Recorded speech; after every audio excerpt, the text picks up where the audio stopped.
Hello, everyone. Namaskar, and welcome to another episode of the Jaipur Dialogue Sports. तो मैं आज दर्शकों straight away welcome करना चाहता हूं संजय दीक्षित जी का, क्योंकि मैं उनसे पूछना चाहता हूं कि क्या चल रहा है पाकिस्तान क्रिकेट में। पाकिस्तान क्रिकेट में क्या चल रहा है? पाकिस्तान क्रिकेट में लड़ाइयाँ चल रही हैं, पाकिस्तान फिर क्रिकेट से हार में गए फिर से हार गए ये लात 4 विकेट घूंसे से। चल रहे हैं। अब वो तो नॉर्मल चीज़ है, जो असली हाँ, चीज़ है वो बता रहा हूँ। हम्म, वे लात घूंसे चल रहे हैं और लड़ाइयाँ हो रही हैं, मारपीट हम्म, हो रही है। तो अगर इस तरह से होगा तो हारेंगे ही। हम्म। 1-0 हारे थे, अब 2-0 हो गया। तो तो बांग्लादेश ने वाइप पाकिस्तान आउट कर आज दिया उनको। बांग्लादेश ने आज तक अपनी हिस्ट्री में, यानी हम्म, उनको अब करीब 25 साल हो गए हम्म, हैं टेस्ट क्रिकेट में आए हुए। अपनी हिस्ट्री में केवल तीसरी अवे सीरीज जीती है, केवल ओनली द थर्ड। या और इनकी हिस्ट्री में उन्होंने 7 जीती है, 4 जीती है बांग्लादेश में। बांग्लादेश में तो वो डॉक्टर्ड पिचेस बनाते हैं। तो ये जो न्यूजीलैंड, इंग्लैंड जैसी जो कंट्रीज हैं, ये जिनको सिर्फ खेली नहीं आती, उनके खिलाफ जीतते हैं वो वहाँ पे। तो फिर भी वहाँ पे अभी तक आज तक केवल 4 सीरीज जीते हैं वो। या और अब बताइए पाकिस्तान ने उनका जो वो पूरा का पूरा जो मनोबल है वो कितना ऊंचा कर दिया। हम्म, और अगर आप देखें तो जो पूरा जो ये सिस्टम है जिसमें ये जीते हैं, इट्स वेरी इंटरेस्टिंग। आप पूरा स्कोर कार्ड उठा के देख लो। मैं हम्म, अगर इसकी थोड़ी सी समीक्षा करूं, जो ये हम्म, टेस्ट हारे हैं, ये रावलपिंडी वाला, ये 151 फॉर 3 थे पहले इनिंग्स में पाकिस्तान वाले, हम्म, बोल्ड आउट फॉर 274। ये कमबैक ठीक है विक्ट्री। साहब, 274। हाँ, तो ये कमबैक करते हैं ना, उल्टा कमबैक करते हैं, कॉल्ड उल्टा कमबैक। अच्छा देखो, बांग्लादेश वाज 26 फॉर 6। या फर्स्ट इनिंग्स में बांग्लादेश 26 फॉर 6 था, और 26 फॉर 6 से वो पहुंच गया 262 पर, ओनली 12 रन शॉट, हम्म, ओनली 12 रन शॉट। और लिट्टन दास ने 138 बना दिए वो। हम्म। हाँ, क्योंकि मैन उनका टॉप ऑर्डर जो था मैं वो तो फोन नंबर था 00125 ऐसे करके हाँ, स्कोर यस थे यस उनके। Yes yes. तो मैन ऑफ द मैच भी बन गया वो। आप देखिए, हम्म, 10-1-4-1-3-2 ये उनका टॉप 6 थे। जी और उसके बाद लिटन दास और मेहदी हसन मिराज की जबरदस्त पार्टनरशिप हुई, हम्म, आई थिंक 165 रन और समथिंग।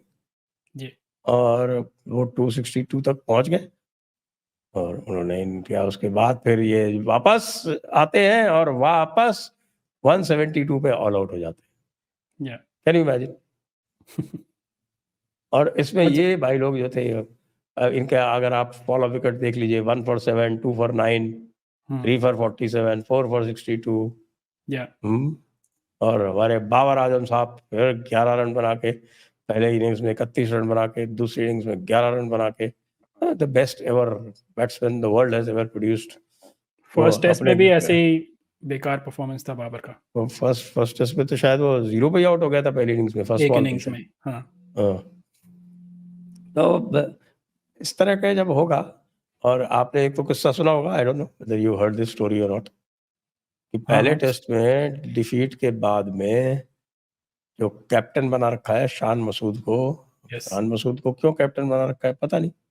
शान मसूद साहब ने 28 रन बनाए सेकंड इनिंग्स में, और फर्स्ट इनिंग्स में 57 रन बनाए। तो शान मसूद अकेला है जो खड़ा रहा। मैंने तो एक शान चीज ये भी मसूद सुनी। में और शाहीन अफरीदी में हाँ, मारपीट हुई ड्रेसिंग रूम के हाँ, अंदर।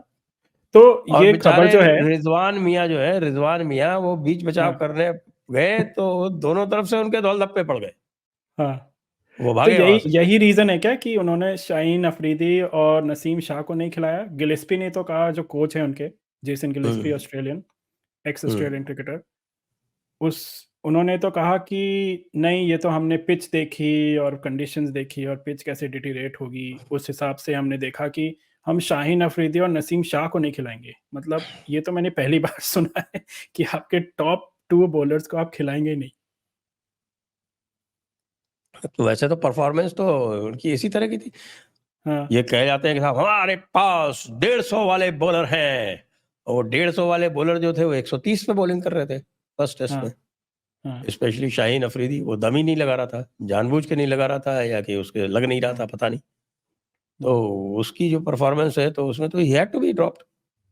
कोई भी डिसेंट साइड जो है वो इस तरह के इंडिसिप्लिन प्लेयर को तो अफोर्ड ही नहीं कर सकता ना, कितने से बड़ा हो। एक बार याद कीजिए, आपका कपिल देव ने एक रैश शॉट लगा के और मैच हार गया था, तो अगले मैच में उसको ड्रॉप कर दिया गया। गावस्कर कैप्टन थे तब। That is the only break Kapil Dev had in his career. Otherwise वो सारे मैच जो है वो एक भी कोई उसके कभी इंजरी नहीं हुई, कभी कोई किसी तरह का कोई वो नहीं हुआ, कोई ब्रेक नहीं लिया उसने। एक मैच में ड्रॉप हुआ था वो कैलकाटा टेस्ट में, ईडन गार्डन्स में, जिसमें फिर उसके बाद वोटिंग की गई थी सुनील गावस्कर की, जिसके बाद गावस्कर ने कहा मैं कभी कैलकाटा नहीं जाऊंगा। पर वो होता है ना कि no player is bigger than the game, तो वो गेम को तो आपको रिस्पेक्ट करना पड़ेगा ना। यस, आप ये देखो कि कोई भी जो है ना, nobody is ready to put his head down and bat long if you are not ready to bat long. देखिए टेस्ट मैचेस में तो बहुत मेहनत करनी पड़ती है। ये सब T20 के जो हैं वो एक्सपर्ट्स हो गए हैं। अब हमारे यहाँ देखिए, अगर आप ये कंपेयर कीजिए तो T20 वालों को ज़्यादातर को तो चांस ही नहीं मिलता। हाँ, वेरी फ्यू स्काई खेलता ही नहीं T20 है प्लेयर, टेस्ट में। इट्स एन स्काई को एक्सपर्ट टेस्ट में T20 प्लेयर। वो एक्सपर्ट T20 है। इस तरह के जो लोग हैं जो they can not grind down कि भाई अपना सर नीचे करके और लगातार 2 दिन खेलने का जिसमें बाधा नहीं है, उसको टेस्ट नहीं खिलाया जाता। तो इनका तो जो कैप्टन है वो भी टेस्ट स्पेशलिस्ट तो है नहीं मेरे ख्याल से। He is a limited overs player mostly. पिछली बार हमने बात की थी ना कि इनका आप लोग देख लो जरा क्या इनका फॉर्मेट है। इनका जो फॉर्मेट है आपके फर्स्ट क्लास क्रिकेट का, तो उसके जो हाल है उसके हिसाब से तो ऐसा ही होगा ना फिर। जी, तो इसी पे मेरा अगला सवाल है। तो आप फॉलो करते हैं काफ़ी क्रिकेट और आप क्रिकेट सर्कल्स में काफ़ी एक्टिव रहते हैं, तो आपको क्या लगता है कि कैप्टन बने रहेंगे ये शान मसूद जो हैं? और वरना जो मुझे ऐसी तो शानदार मेरा तो इम्प्रेशन परफॉर्मेंस। ये है कि शान मसूद तो वैसे भी स्टॉप कैप कैप्टन ही बनाया गया था, तो अब तो ये क्या कैप्टन बना रहेगा। लेकिन कौन बनेगा प्रॉब्लम इनके इनका? पास दूसरी भी है। अरे शाहीन। बाबर आजम बनेगा। तो बाबर आजम तो पहले कैप्टन था ना। घूम फिर के सब चीजें बाबर आजम पे आ जाती है ना। बाबर आजम के जितना पौआ और किसी की थोड़ी है। क्योंकि इनके तो कैंप्स बने पौआ हुए है। हैं। There is a Shaheen Afridi camp, there is a Babar camp, there is other camps. तो परफॉर्मेंस तो केवल रिजवान ने दी और किसी ने दी नहीं इनके। चलिए देखिए, बांग्लादेश ने तो व्हाइट वॉश कर ही दिया है। अब लेट्स सी आगे क्या क्या होता है। अब नजर रखेंगे हम बाउंड्री से। अब आईसीसी में व्हाइट वॉश होगा इनका। हाँ, तो मैं उसी पे आ रहा था। दूसरी बड़ी खबर जो थी अभी रिसेंटली वो थी जय शाह की आईसीसी चेयरमैन अपॉइंट हुए हैं। तो और वो 35 इयर्स में आईसीसी के यंगेस्ट चेयरमैन बन गए। और उनके लेटर से जो उन्होंने इंट्रोडक्शन लेटर जो लिखा उसमें लिखा कि उनका agenda was is going to be test cricket. Mostly test cricket के बारे में लिखा कि टेस्ट क्रिकेट को बढ़ावा देना चाहते हैं। तो आपको क्या लगता है ये सिर्फ वही एजेंडा रहेगा बट और कुछ भी रहेगा इनके टेन्योर में? और देखिए आईसीसी में तो आपको सबको साथ लेके चलना पड़ता है, खास तौर से जो द बिग थ्री। आईसीसी का जो ऑपरेटिंग मॉडल है उसमें जो बिग थ्री है they matter the most. Big three is India, England, Australia. और ICC is basically become the baby of these big three. और कोई भी अगर बिग थ्री के खिलाफ जाएगा तो फिर वो उसका सर्वाइवल वहाँ मुश्किल है। लेकिन ये डेफिनेटली है कि कम से कम ये जो बिग थ्री है ना, they are concern about test cricket. वो इंग्लैंड वैसे भी ट्रेडिशनलिस्ट है, ऑस्ट्रेलिया में भी there is a very big constituency for test cricket. और बाकी जो छोटे छोटे हैं ना, they are not much bothered about the test cricket. उनको आप कह दो कि टेस्ट क्रिकेट खत्म कर दे तो वो तो तुरंत अग्री हो जाएंगे। हाँ ठीक है ठीक है ठीक है ठीक है भाई, 5 दिन का उनको कौन तो कराना चाहता है टेस्ट क्रिकेट। फ्रेंचाइज हमारे क्रिकेट यहाँ और क्या है भाई, T20 से ही मतलब है उनको। इंडिया की तरह थोड़ी है कि जो टेस्ट क्रिकेट में भी डेली कम से कम 20-25 हज़ार की क्राउड आ जाती है, या इवन ऑस्ट्रेलिया में, इंग्लैंड में आ जाती है क्राउड इस तरह की। तो और देखिए टेस्ट क्रिकेट की लॉन्जिविटी जो है, जो मैं देखता हूँ जो होने वाला है, वो अल्टीमेटली ये जो आपका पूरे इस चक्कर में ODI cricket will be the casualty. और धीरे-धीरे, क्योंकि ये ऐसा ही लग रहा है। मिड साइज फॉर्म है और ultimately everything will revolve around either test cricket और टी20।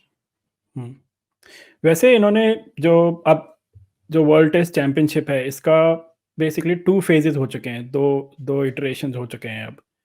आपके हिसाब से is it a successful enterprise, tournament, कुछ भी कह लें इसको, क्योंकि it happens over a year. तो क्या लगता है, हैज़ इट बीन सक्सेसफुल या फिर इसमें कोई ट्वीक्स की ज़रूरत है, या दिस इज़ द वे इसमें फॉरवर्ड मुझे फॉर टेस्ट क्रिकेट? एक ही ट्वीक की ज़रूरत लग रही है, और वो ये है कि भाई फाइनल जो है ना, वो हर बार इंग्लैंड में नहीं होना चाहिए।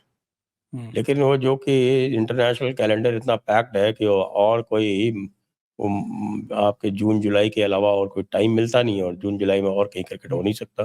You can't have it in Australia, you can't have it in India. India में वो बारिश का टाइम होता है और ऑस्ट्रेलिया में विंटर्स होती है। तो उस वजह से वो इंग्लैंड में कराया जाता है, और इंग्लैंड की कंडीशंस जो हैं, जो इंडिया पिछले 2 चैंपियनशिप जो हुई हैं, दोनों में फाइनल में खेला है, एक बार न्यूजीलैंड के अगेंस्ट, एक बार ऑस्ट्रेलिया के अगेंस्ट। तो इंग्लिश कंडीशंस जो हैं वो उनको ज़्यादा सूट करती है। इस बार भी लग रहा है कि इंडिया और ऑस्ट्रेलिया का ही होगा WTC, क्योंकि काफ़ी लीड है दोनों की ऑन टॉप। यस, मेरा तो ये मानना है कि इसको जो है वो आपको केवल 5-7 दिन का ही तो टाइम निकालना है। It should be held on a home and away basis. जिस कंट्री ने जो भी कंट्री, बल्कि ये होना चाहिए कि जो भी कंट्री नंबर 1 है उसके घर पे हो। हाँ, मेक सेंस। अगर ऐसे होता तो दोनों जो है पिछले वाले वो इंडिया में होते, और India could easily have one. New Zealand तो जीत ही नहीं सकती इंडिया में। जी, ऑस्ट्रेलिया को भी पसीने आते हैं यहाँ जीतने। बिल्कुल बिल्कुल। अब दूसरा जो एजेंडा मेरे को लगता है वो जय शाह के टेन्योर में ये होगा कि जो ओलंपिक्स जो होंगे LA में 2028 में, उसमें क्रिकेट इस बार हिस्सा लेगा। And it is a good pedestal to show cricket as a global sport, क्योंकि हम जानते हैं मोटे मोटे 10-12 नेशंस खेलते हैं, मेन नेशंस अराउंड 8 ही हैं। और जो एक्सपीरियंस रहा इंडिया का नहीं, मतलब ICC का, to have the tournament in USA जो T20 वर्ल्ड कप किया था, वो काफ़ी नेगेटिव था, क्योंकि ऐसे अजीब से सीजन में कराया, और खबर ये भी आई कि उन्होंने लॉस कमाया उस पे। तो I feel like it would be an interesting time कि कैसे ओलंपिक्स में क्रिकेट को सक्सेसफुल करें। ये भी एक एजेंडा होना चाहिए जय शाह का। आपको क्या लगता है? आई एग्री, बिल्कुल होना चाहिए। और इसको जो है स्प्रेड आउट करना है अगर, तो जो यहाँ देखा जा रहा है कि जो टॉप 10 हैं, उनके अलावा टॉप 10 में और बाकियों में there is a hell of a lot of difference है, वेरी बिग गल्फ। और उसको ब्रीच करने के लिए जब तक वो टेस्ट क्रिकेट नहीं खेलेंगे तब तक वो स्किल्स आएंगी नहीं, उसके लिए वो जरूरी है। So that's हमने what they अभी should focus T20 on. World cup में देखा कितना बड़ा डिफरेंस था कुछ टीम्स में, Yes, और yes. मेन टीम्स में, एसोसिएट टीम्स और जो मेन टीम्स हैं। So that is clear. Thank you Sanjay ji, एक और इंटरेस्टिंग चैट के लिए। और हम बाउंड्री लाइन से देखते रहेंगे अब पाकिस्तान में क्रिकेट में और क्या इम्प्लोजन होता है after this disaster of a tour. और अभी तो मैं सबको कहूंगा कि भाई होगा। इस समय पाकिस्तानी क्रिकेट चैनल्स को जरूर देखो, क्या स्यापा हो रहा है, क्या रोना धोना हो रहा है, आनंद आ जाएगा आप सब। चलिए देखते हैं आगे क्या होता है। Thank you Sanjay ji. Bye bye. दर्शकों, आप हमें चैट में ज़रूर बताइए आपका क्या मानना है। फर्स्ट ऑफ ऑल, पाकिस्तान के साथ जो हुआ बांग्लादेश के अगेंस्ट, आपका क्या ओपिनियन है उस बारे में? और what is your opinion on जय शाह's टेन्योर जो होने वाला है? क्या एजेंडा होना चाहिए और कैसे क्रिकेट को आगे बढ़ाना चाहिए? हमें कमेंट्स में बताइएगा। Thank you.